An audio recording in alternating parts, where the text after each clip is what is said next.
Hey Mikel, it's so nice to see you. Thank you so much for joining us. How is everything going over in Spain? Are you enjoying Marbella? We are enjoying Marbella. We are doing some really good work with some of the players that they already had a good break, and looking forward as well to be in the US with the tour again. We're really looking forward to you obviously coming back stateside, because you had a really nice support last time you were here last summer, selling out MetLife with over 80,000 fans. This season you're going to be in LA and in Philly. Is there anything in particular about America that you're looking forward to coming back for? We feel like home, and I think it's our way of coming back there and showing gratitude to all these people that are showing amazing support to the club and to the team by waking up very early hours in the morning. We have two big opponents this season again, and it's going to be a crucial part of our preparation.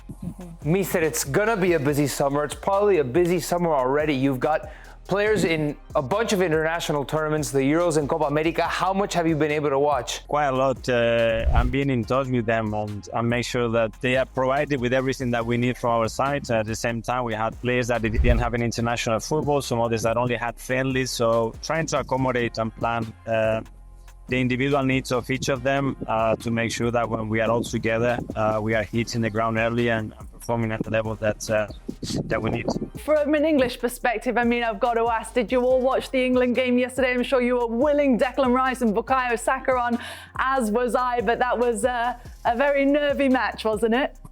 Yeah, it was. It was an unbelievable moment. I was watching it with my boys, and my son is a huge fan of Bellingham, so he was running and jumping all over the place. And so glad for the boys because I know that it's been a tough few weeks for them, but they showed the character and the resilience that is needed in tournaments to create a moment that hopefully is going to turn a lot of things around. Let's talk about how you've sort of developed this team even further this last season. Defensively, they've gotten even better. They've had so many, 89 points. You must feel like any other season that's enough to win the league. Talk about how you hit even another level next year and possibly bring home this trophy we all really, really want. The thinking and the reflection has been to, first of all, to understand what the team is producing, why we hit the levels that we hit last season, and we still came short and don't be able to win the Premier League. So, as you said, we're going to have to live a different level, and we're going to have to find margins where probably before we didn't even think about. And this is the work that we are doing, and the best way to do it is to elevate the level of our players. Would you describe yourself as a proactive manager? As a manager, the coach, you might have your idea or plan, and then when it's going onto the football pitch and it's not being executed, would you say you're a proactive manager willing to make changes sooner than later? Yes, if I can detect them, yes.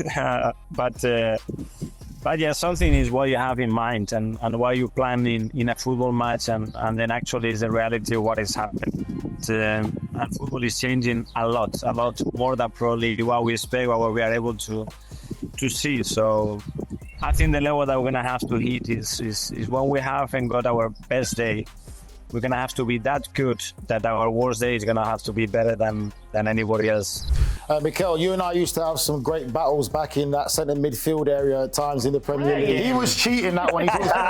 He was always playing on the shoulder. Tough. It was very tough. Mikel, before you answer the serious question, what's the dirtiest tackle Nigel ever did? Or what's the dirtiest thing he said to you during a tackle? He was a really committed player with huge quality as well, and a lot of character on the pitch. You could feel his presence on that field. For the overwhelming majority of this past season, it was positive. It was really good. So in which moments do you feel that the season was lost? There are moments in a season, you're going to have to start to think, okay, what happened when we lost against Aston Villa? Maybe you have to think what happened when we lost away. We have to play Newcastle and where we lost the points. We're going to have to be that good that any external decision or even the fact that we are not performing at our best is going to be more than enough to win the games. I was going to have to look to hit that level. You put a lot of faith and confidence in Kai Havertz coming in this season, who I think had a stellar year. But what is it that you saw in him that made you believe this could happen? Two things. First, his passion and love about the game. That's number one. How much he enjoys and loves playing football. The second one is his football intelligence. And then he has the courage to go through and navigate difficult moments that you're going to be a top player. You're going to have that quality as well as a human being and as a sports or elite sport person. And he's got all these qualities, and all he needed is, navigating through those difficult moments, support, love, and a bit of patience to deliver what he's delivered, man. And that's credit to him. A best manager out of the Premier League, a really good friend of yours is Xabi Alonso. Tell me about what that's like. Two friends from youth. You guys grew up together. What's it like between you, your relationship, that both of you guys are ascending towards the elite of management in world football? But the same with Andoni Naola from Bournemouth. We used to play, the three of us used to play together. So it's amazing. That's the beauty of our sports, that connects you in a way that nobody would expect or written before. And here we are, managing top clubs, enjoying every moment of what we do, feeling very passionate about it, and hopefully delivering success for our clubs. The room you stayed in at La Masia, what was the four roommates you had? Who were they again? So Pepe Reina, Victor Valdez, but he was the keeper for Barcelona and Spain for many years, Andres Iniesta, Thiago Motta, Xavi was there, Puyol was there. It was great because I was a mix of looking after each other and at the same time, the competition was always there. Can you make a five-a-side out of those guys? Well, I'm the goalkeeper. It will be very difficult. I will probably go for Pepe. I will put Puyol, Thiago Motta. I will put Xavi, Iniesta, and myself. We're going to have a lot of the ball, but we're missing a striker. Hey, maybe you'll get drawn against Thiago Motta as well in this season's Champions League with Bologna. Speaking about that for Champions League, Mikel, obviously we've got a new format this year. How might that affect you guys with your running for the Champions League and also wanting to be competitive in the Premier League?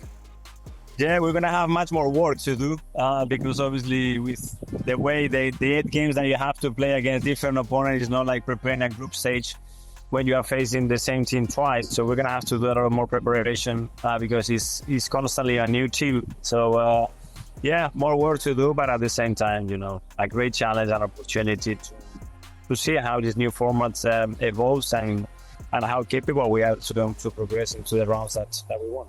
Just make sure you squeeze in another trip to Dubai halfway through the season. I'm sure you'll be fine, mate. No, do it at the beginning of the season. I agree with you. Do it right after the Community Shield is played. Go there. Miguel, before we let you go, let's just say Spain and England cross paths in the Euros and Spain scores. Are you going to be yelling and celebrating the goal in front of all the English people at Arsenal? No, I won't do that.